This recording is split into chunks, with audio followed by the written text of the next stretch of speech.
Yes, so I want to talk a bit more about some of the technical details here, which I've optimistically called the solution. It's good, wasn't it? So basic feedback and headlines from the task group.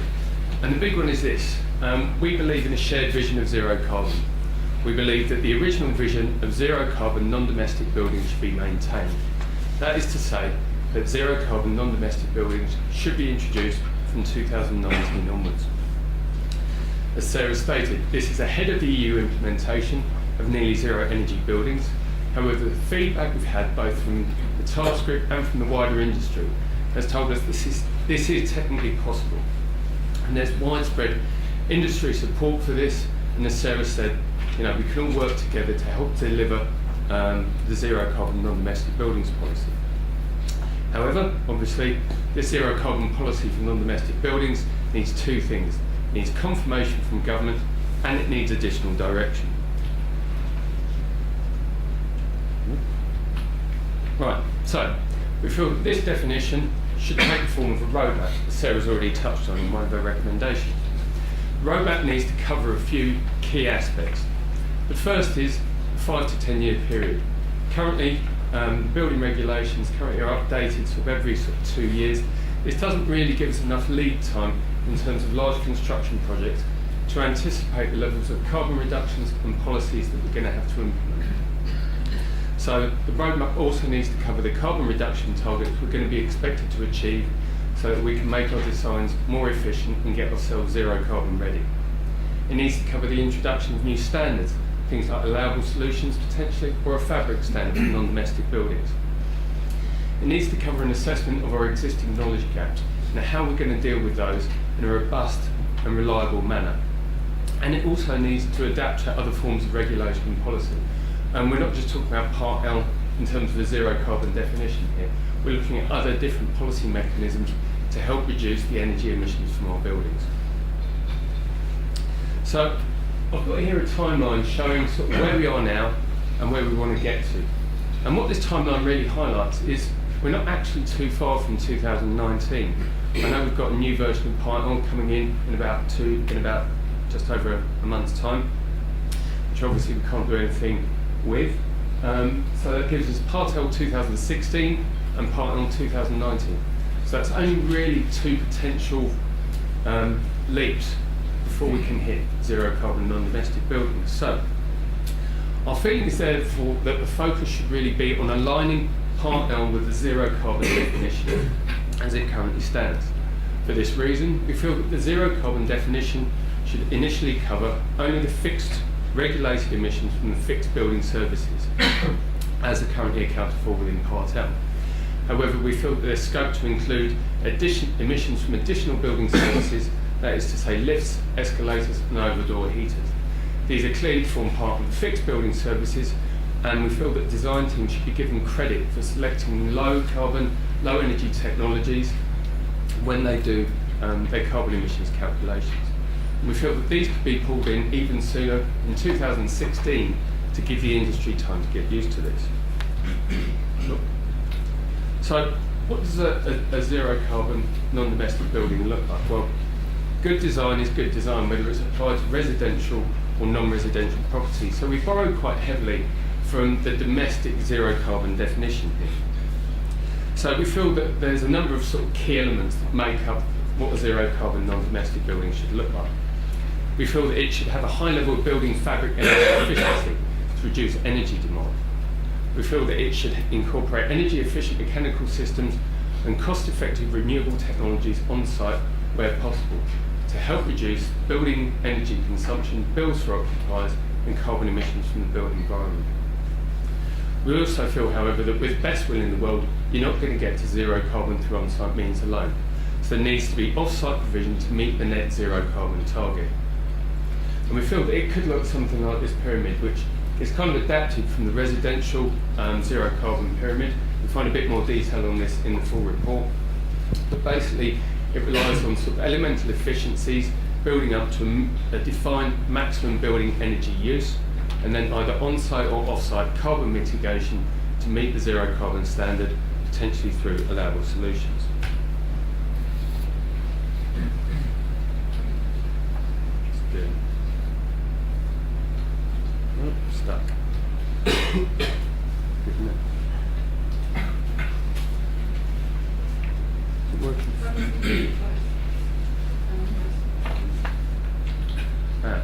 There we go. Right. Gremlins. So let's have a look at a bit more detail. Talk about fabric standard there. Part L 2013 sees the introduction of a fabric standard for new homes.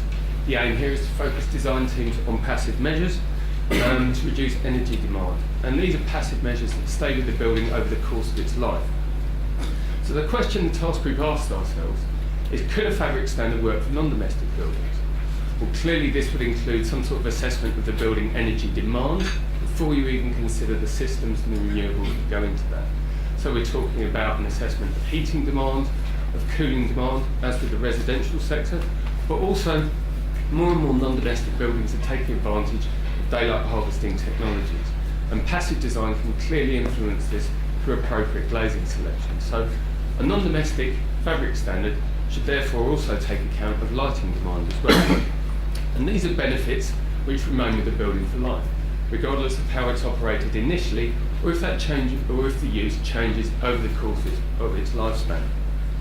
So therefore, the fabric standard should make up part of the zero carbon definition in 2019. And work clearly needs to be done to work out what form this will take. We also feel that the roadmap should include carbon reduction targets, and these should be set and retained. The industry is used to having kind of the goalpost move between consultation and final implementation of Part L. This results in abortive work and doesn't really provide clarity that the industry needs. So we feel that the government needs to kind of set out what the targets are going to be and stick to them.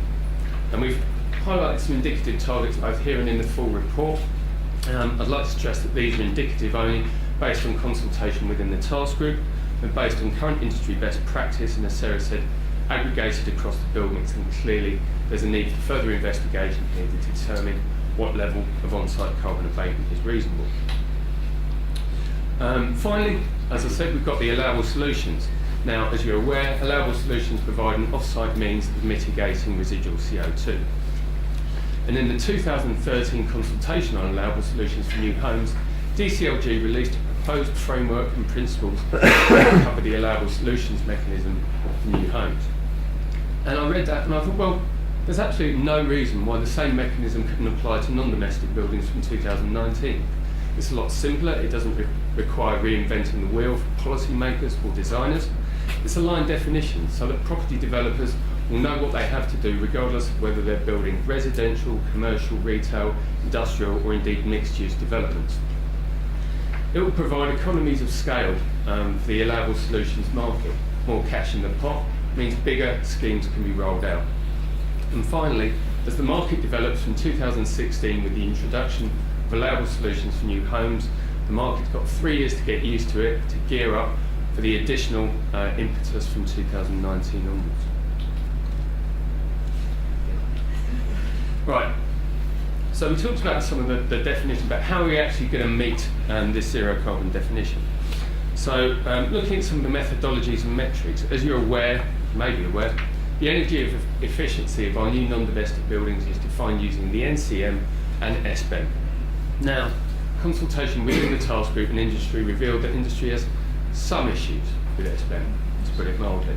And I'm not going to go into all of them here. However, when we sort of discussed this, we kind of felt that SBEM actually does a really good job, and you know the principles on which it's based and broad framework in which it's structured is workable. And wholesale change isn't the answer. To rip it up and start again would introduce a lot more confusion for the industry, which is something we're actually trying to avoid at this time. So our feeling is that SBEM should be retained and developed, and there's a lot more detail on this in the report. But we feel that a consistent and transparent servicing strategy should be applied to the notional building. This has a number of knock-on effects. It provides more clarity to developers, to designers, and to building control assessors. It rewards low-carbon design strategies, such as natural ventilation. Development of SBEM could also allow credit to be given for innovative systems that are adopted.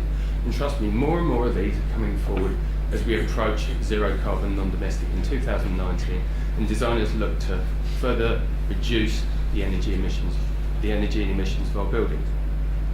Now clearly there's work needed here to define how this will be developed, and also to define the metrics we use to task group can actually kind of reach a conclusion on this, so I've kind of left it a bit open, whether we use the kilograms of CO2 metric or a kilowatt hour metric. Both have their merits. While we're on the subject of SBEM, what became clear during the consultation was that SBEM is considered quite complex and onerous for a lot of simple buildings and developments. We therefore discussed whether there might be an easier alternative route to compliance using a deemed to satisfy method that avoided the need for any modelling for simple buildings. This could be based on meeting the notional building recipe of fabric and standards as defined by the NCN. So designers and developers would just submit a list of fabric and system standards to building control to be signed off. This clearly has the potential to reduce both cost and complexity for developers. However, additional study is going to be required to assess the implications, whether this actually is a cost-effective methodology, and what the potential relationship with the EPBD is.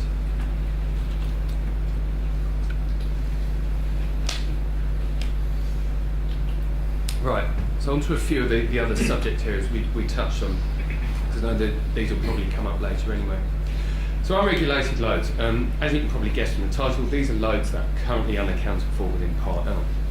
IT equipment, catering, all of those small power loads currently don't get Part L, but they're clearly part of the building energy consumption. So this kind of variance in energy consumption is very difficult to predict. We as designers don't often know what's going into a building when it's going to be fitted out. An office can be used by a legal firm or a trading floors, and both of these will have very different unregulated energy usage profile. This makes it very difficult to predict.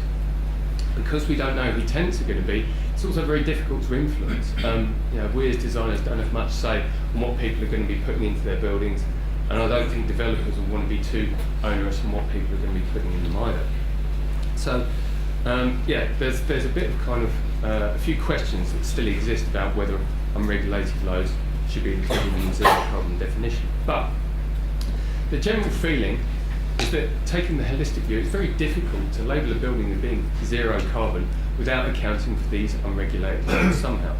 So clearly there's a need for further study into the assessment and incentivisation of reduced unregulated loads before we can include this in a zero carbon definition. Right, another thing that kind of came up as we sort of mould these things over is that of embodied carbon. Now, the Green Construction Board estimates that carbon embodied in construction materials accounts for about 18% of total emissions from the built environment. This is not an insignificant amount.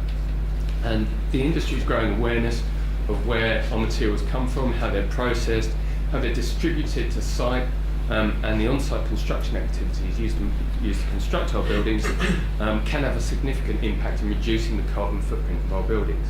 And Mark Allen is from Saint-Gobain, knows far more about this than I do, and is an expert on the sort of various standards that exist to address and account for this. However, there is variability in the assessment methods and therefore the results that are produced during embodied carbon assessments.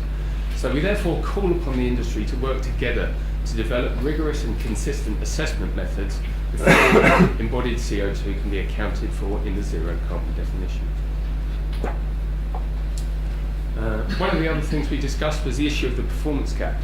This is the considerable differences that often exist between the predicted and the actual building energy usage. I've got a few examples there of from Carbon Buzz, the differences between predicted and actual energy usage. Now, currently there's no mandatory feedback loop on how to assess how buildings actually perform against their predicted targets. And what the industry needs to do is to work together to try and close this loop and predict our energy behaviour from our buildings more accurately. So we call for two things here. One is the wider use of operational energy certification through schemes such as the display energy certificates. And the second, back to SBEM again, is the development of the compliance software to be able to adapt the standard sort of compliance figures that we get into more realistic values. Now the TM54 methodology released by CIBSE is one potential way of doing this. Whoops. So where does this leave our zero carbon roadmap? Now you've got a copy of this in your reports, but I just thought I'd leave this to the end. So running down the spine of it, you've got the zero carbon definition. Now it's built from Part L 2013 and 16 into our zero carbon definition in 2019. But in parallel with that, we've got industry working together to refine the definitions of embodied CO2, to enhance SBEM, to get feedback from display energy certificates, and to work on better predicting actual energy use before these can be incorporated in the zero carbon definition. So this roadmap really kind of sets out the stall into how industry is going to work together to deliver zero carbon buildings. So, as Sarah pointed on, there needs to be sort of a large amount of collaboration, both within industry and with government, to pull all this together, to commit to doing the work that's going to form the zero carbon roadmap. And what it needs is a body to pull all this together, to kind of direct this research and facilitate it. Now, the Zero Carbon Hub has done a fantastic job of facilitating the delivery of zero carbon homes, and we see no reason why a non-domestic zero carbon hub can't do the same for the non-domestic sector. They would be responsible for the development of the standards that would apply to zero carbon non-domestic buildings, and also the programme and the roadmap over which this will be developed and applied. They'll be responsible for disseminating knowledge and best practice about the industry, and also for identifying areas for further work, such as the performance gap we've talked about. So I'm not going to go through these recommendations, basically just a summary of what I've discussed, but you'll find them all in the report together with all the kind of evidence and reasoning that's kind of gone into it. We're now going to have a bit of a Q&A session, so if there's anything you think we've missed, please feel free to discuss it. Thank you very much.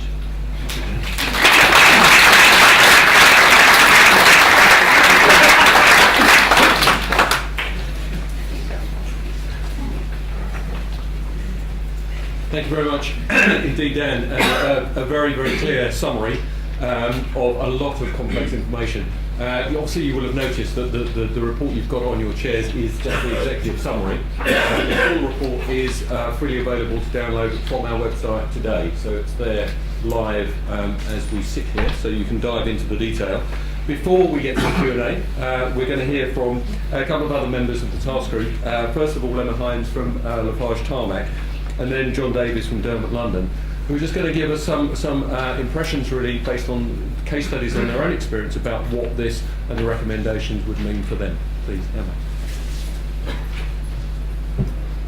Good morning. I haven't got any slides. I'm quite pleased about that actually, to be honest with all the button pressing. So I'm the Sustainable Construction Manager for Lafarge Tarmac.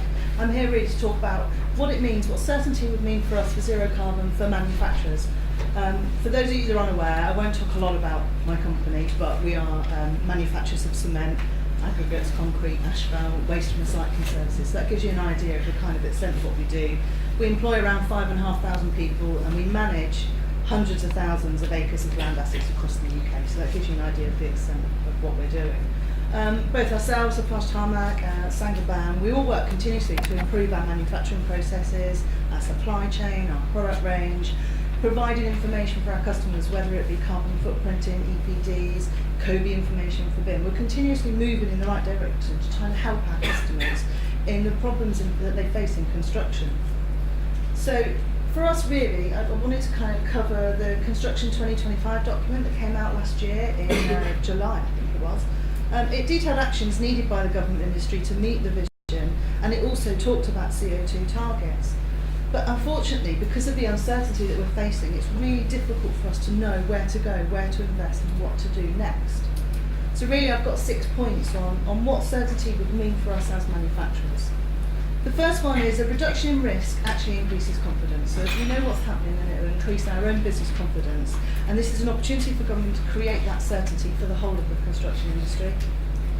The second point really is the transition to a low carbon economy. It's going to take a lot of time, a lot of effort and money and massive levels of industry investment. And so we need that certainty to know where to invest.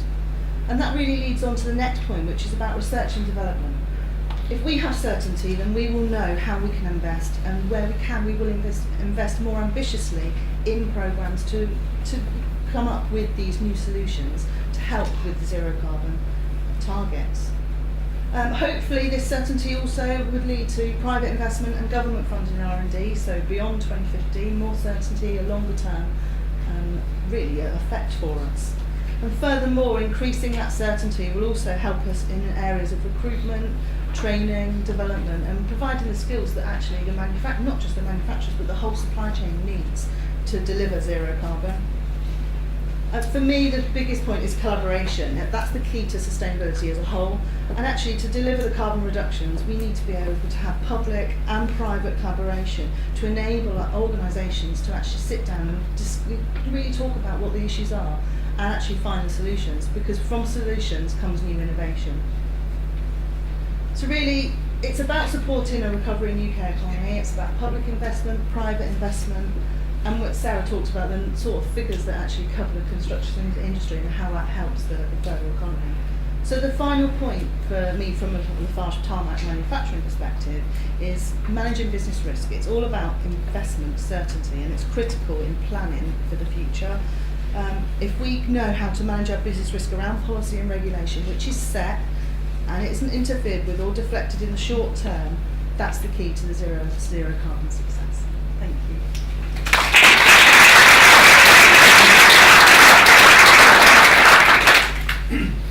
Morning everybody, I'm nowhere near as prepared as Emma with cars, etc, etc.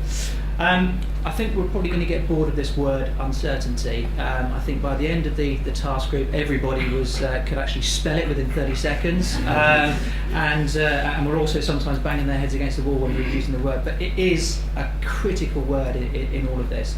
And I think for us as an organisation in London, I think this is the first part of the puzzle in terms of us trying to understand what zero carbon actually means. It's interesting. I was having a discussion with my Executive Director Paul Williams and Chief Exec John Burns about the support letter that goes with this that we'll be sending through to government, and obviously we're extremely happy and proud to be putting our names to it. But interesting enough, John just very quickly turned around to me and just sort of said, for my information, what is zero carbon? And I just sort of paused for a second and I thought, oh my God, I don't actually have an answer. Me lost for words, it's not really a sort of an event that happens very often, but what I think this will do, and what I think it will do rather, is enable us to talk with ourselves and with our supply chain about what a zero carbon building should hopefully look like. And I think that in itself is an amazing unlocking, because everybody effectively is on the same page. Let's not forget that there's a huge amount of work going on in the development world with low, ultra low, nearly there carbon buildings, and we as a small island nation, we actually do this really well. And I think that testament to others in the task group who've been abroad and have come back with tales of, we want to know more about what you're doing and how you're doing it. So I think for us it sort of really does strike home that we're on the right road. But I think this really provides the framework and the roadmap for us to get there in a coordinated fashion. Sarah and Joe wanted me to talk about a case study with regards to one of our projects, and I think the one that I would mention, and one that's sort of most in our minds at the moment, is our White Collar Factory project, 100 City Road, where we've spent a number of years looking at various different angles in terms of energy efficiency, carbon efficiency, people experience, tenant experience, and looking at our carbon story. It's an extremely good carbon story, if I do say so myself, but it's amazing the sorts of things that we couldn't include in that carbon story that potentially we could now include as a result of using such a roadmap, and the things that we just simply don't get credit for doing. And I think other investor developers will be in that same position, where they've created a product that they really believe will not only be a fantastic experience for the potential tenants, but also in terms of its efficacy as an asset and its longevity as well, and it will remain relevant in the marketplace. So I think I was sweating a little bit, I must admit, when Dan and the technical group went away to come up with an idea of what the zero carbon definition should be. Sort of wiped my brow a little bit, sort of secretly behind the computer, going, actually that makes a whole lot of sense. And actually I feel now a huge amount more confidence when we're sitting down with our supply chains to actually talk about something that hopefully everybody will understand in relatively simplistic terms. So if there is one thing I'd like to implore you all to do today and going forward, and to echo what Sarah said, is please keep talking about this. Talk about it with your supply chains, with your own organisations, to try and work out how your product, how your business model can actually take this on board and start to push it forward, because inevitably it will come at some point. So I don't think it's very wise for us to ignore it in the short term and then worry about it in the medium to long term. Thank you very much.